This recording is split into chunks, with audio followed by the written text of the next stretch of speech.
Kita bertemu kembali dalam mata kuliah analisis regresi. Topik kita hari ini adalah pengembangan model regresi linier berganda. Ada dua bentuk yang akan kita pelajari hari ini. Yang pertama, model dengan variabel bebas berupa data kualitatif atau kategori. Dalam hal ini kita akan menggunakan dummy variabel. Yang kedua adalah model dengan interaksi antar variabel bebas. Kita lihat yang pertama, yaitu regresi dengan variabel bebas berupa data kualitatif atau kategori. Kita tahu banyak sekali penelitian yang menggunakan data kualitatif sebagai variabel bebasnya, misalnya digunakan jenjang pendidikan sebagai variabel bebas. Bisa dikategorikan menjadi SD, SLTP, SLTA, D1, D2, D3, D4 atau S1, S2, S3, atau mungkin juga tidak menggunakan sebanyak ini, kita bagi menjadi beberapa. Tapi tetap kita akan menggunakan kategori untuk variabel bebasnya. Contoh lain untuk variabel kualitatif adalah jenis kelamin yang dibedakan sebagai laki-laki dan perempuan. Lalu ada status daerah, perkotaan, pedesaan. Status bekerja, misalnya bekerja dan tidak bekerja. Semua data ini merupakan data kategori. Jadi tidak bisa diregresi biasa. Karena kita tidak bisa memasukkan kode laki-laki, kode perempuan ke dalam regresi kita. Karena data-data ini bukan merupakan bilangan nomor. Nah, sedangkan regresi linier berganda yang kita kenal menggunakan variabel bebasnya adalah berupa data numerik. Jadi data-data yang tadi yang berupa data kualitatif itu harus kita kuantitatifkan. Data kualitatif tadi harus kita kuantitatifkan. Dengan cara laki-laki, perempuan itu akan kita beri kode dengan 0 atau 1. Begitu juga SD, SMP, SMA itu akan kita kodekan dengan 0 atau 1. Jadi kita mengkuantitatifkan data kualitatif. Nah, kode inilah yang kita sebut sebagai nanti dengan dummy variabel. Jadi kita beri perubah boneka, variabel boneka untuk bisa membuat data tersebut kita regresikan. Nah, apabila data kualitatif kita punya satu variabel bebas, dia punya K kategori, maka kita akan membuat K-1 variabel dummy-nya atau variabel indikatornya. Nah, setiap variabel bebas itu, variabel indikator itu hanya bernilai 0 atau 1. Nah, setelah variabel indikator tersebut kita masukkan kodenya 0 dan 1, sudah jadi variabel kuantitatif. Proses selanjutnya dalam kita akan melakukan pendugaan parameter, pengujian parameter, itu semuanya sama dan sudah kita lakukan dalam regresi linier. Nah, kita lihat bagaimana cara menentukan variabel dummy. Misal kita punya variabel bebasnya adalah jenis kelamin, laki-laki dan perempuan. Ini data kategori, punya dua kategori, laki-laki dan perempuan, berarti kita butuh satu variabel dummy. Kita beri namanya D, maka kita akan kodekan D itu akan nilai 0 dan 1. Kita kodekan variabel D itu dengan 1 untuk data laki-laki. Dan akan kita kodekan D itu sebagai 0 untuk data yang perempuan. Berikutnya, kita menggunakan data status imunisasi balita yang dikategorikan menjadi balita di imunisasi lengkap, diberikan imunisasi tetapi tidak lengkap, dan tidak diimunisasi. Jadi ada 3 kategori di sini. Berarti kita membutuhkan 2 dummy variabel. Sebutlah dia dengan D1 dan D2. Nah, untuk ini ada satu variabel yang kita sebut sebagai variabel referensi yang akan kita kodekan dengan 0. Di sini, kalau kita variabel referensi adalah status tidak diimunisasi, nah kita bisa berikan untuk imunisasi lengkap, kita akan kodekan D1-nya sebagai 1 dan D2-nya dengan 0. Kalau imunisasi tidak lengkap, berarti D1-nya kita kodekan dengan 0, D2-nya dengan 1. Jadi kalau ada 2 variabel D1, D2, kalau D1-nya 1, D2-nya 0, itu berarti maksudnya adalah imunisasinya lengkap. Lalu kalau D1-nya 0, D2-nya 1, itu maksudnya adalah imunisasi tidak lengkap. Sedangkan kalau D1-nya 0, D2-nya 0, itu berarti maksudnya adalah tidak diimunisasi. Ini adalah variabel referensi kita. Nah, kalau kita yang 3 ini bisa kita tuliskan seperti ini. D1 akan bernilai 1 kalau imunisasi lengkap.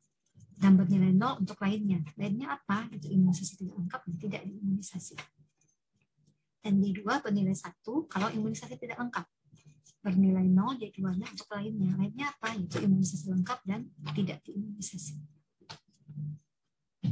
Sekarang kita lihat, kita contoh pertama, ini adalah kita punya data dengan variabel dependennya adalah gaji programmer, satuannya Rp1.000.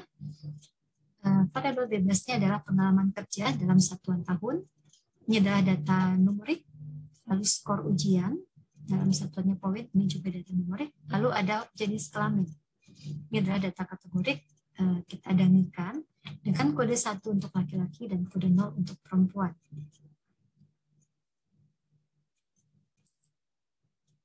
Contohnya, misalnya kita punya data, ini data Y-nya, ini X1, ini X2, dan ini X3 atau D-nya. Orang yang bergaji 1 juta, misalnya, dia berpengalaman kerja 1 tahun, skor ujiannya 78, dia laki-laki. Kita kodekan begitu. Orang lain, gajinya 1.500.000, pengalaman kerjanya 2 tahun, skor ujiannya 77, dia seorang perempuan. Nah, jadi kita masukkan ke regresi itu bukan kode L dan P-nya, tetapi kode 1 dan 0 menunjukkan laki-laki dan perempuan. Setelah kita regresikan, kita dapat hasil seperti ini.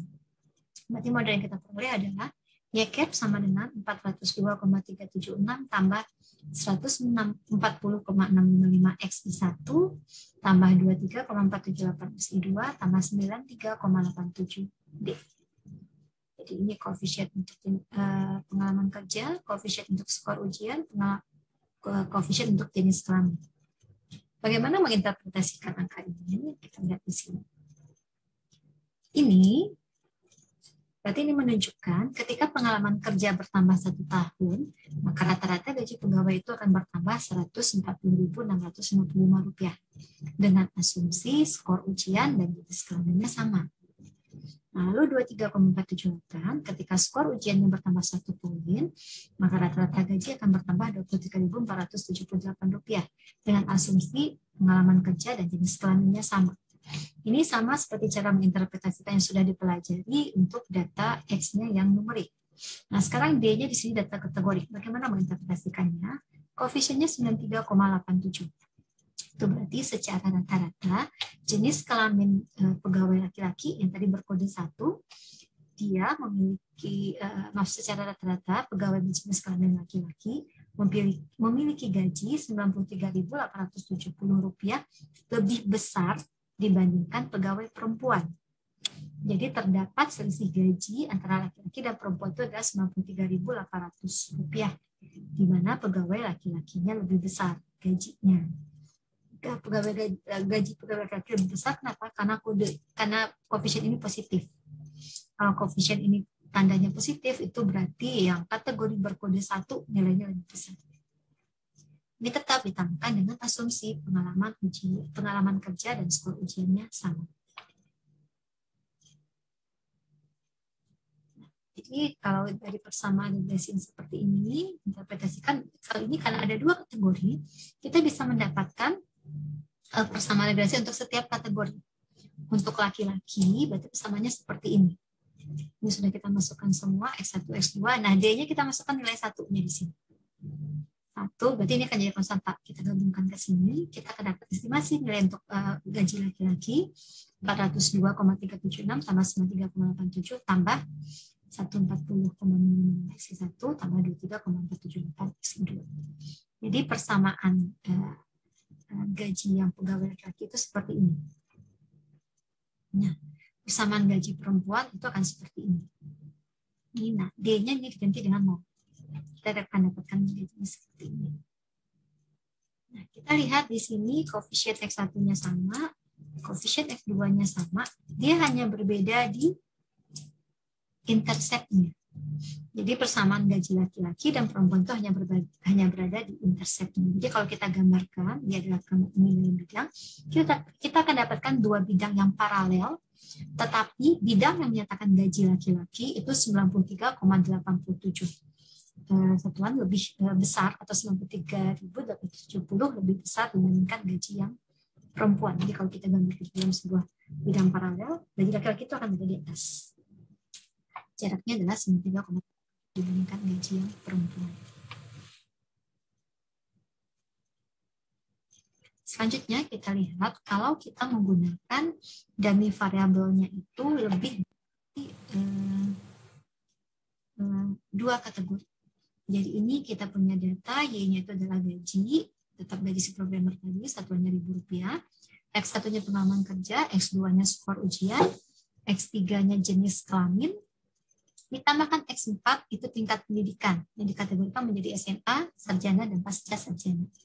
Nah, berarti di sini untuk yang jenis kelamin dua kategori kita butuh satu dummy variabel. Beri nama dummy variabel itu D1. Satu untuk kode laki-laki, 0 untuk kode perempuan.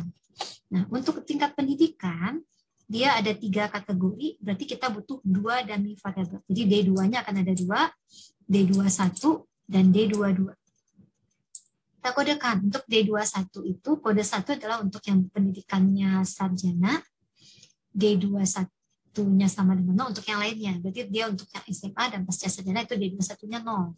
Sedangkan D22 dikodekan 1 untuk pasca sarjana, berarti D22 berkode 0 untuk yang lainnya, untuk yang SMA dan sarjana. Di sini adalah SMA-nya jadi referensinya, dalam artian D21 dan D22 untuk SMA dua-duanya berkode 0. Nah ini kalau berarti sekarang regresi kita punya 1, 2, 3, 4, 5 variabel bebas. 1, 2, 3, 4, 5. Kita punya 5 variabel bebas. Dengan ini ada yang jadi kalau dihitung manual kita akan dapat nanti matriks X kita itu akan berukuran N kali 6. Kita akan punya 6 taksiran parameter termasuk konstanta. Nah, ini kita regresikan, kita dapat hasil seperti ini.